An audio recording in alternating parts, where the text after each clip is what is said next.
আসসালামু আলাইকুম। স্বাগত জানাচ্ছি খেলাধুলার আপডেট নিউজ ট্রেন ক্রিকেটে। বিপিএল 2025 আয়োজন নিয়ে বেশ উৎসুক বিসিবি। পাশাপাশি লাভ্যাংশ শেয়ারেরও ঘোষণা দেওয়া হয়। আবার বিপিএল গভর্নিং কাউন্সিলের কর্মকর্তারা দেশে নেই। সরকার পরিবর্তনের সাথে সাথে পাড়ি দিয়েছেন ভিন্ন দেশে। বিলুপ্ত করা হয়নি পুরাতন কমিটিকে। নতুন করে কাউকে দায়িত্ব দেওয়া হবে কিনা তাও জানা নেই। বিসিবির সভাপতি ফারুক আহমেদও হয়তো বিপিএল আয়োজনের দায়িত্ব তুলে দেওয়ার মতো বিশ্বস্ত কাউকে পাচ্ছেন না। তাই নিজের হাতেই সব দায়িত্ব তুলে নিয়েছেন সভাপতি। ফ্র্যাঞ্চাইজি মালিকদের সঙ্গে দফায় দফায় চলছে বৈঠক। তাদের চাহিদার কথাগুলো জেনে নিচ্ছেন।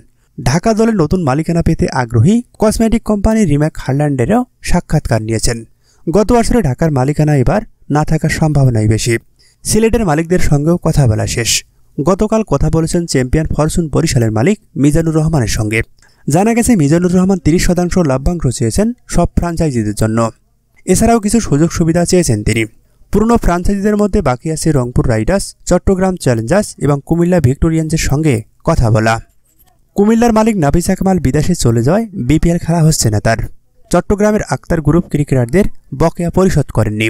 তাদের জায়গায় দেখা যেতে পারে প্রথম আসরে অংশ নেওয়া সামির কাদের চৌধুরীকে। তবে বিপিএল খেলতে হলে আজকের মধ্যে ফি জমা দিতে হবে পুরনোদের। অন্যথায় মালিকানার ক্ষেত্রে নতুনদের সুযোগ থাকবে।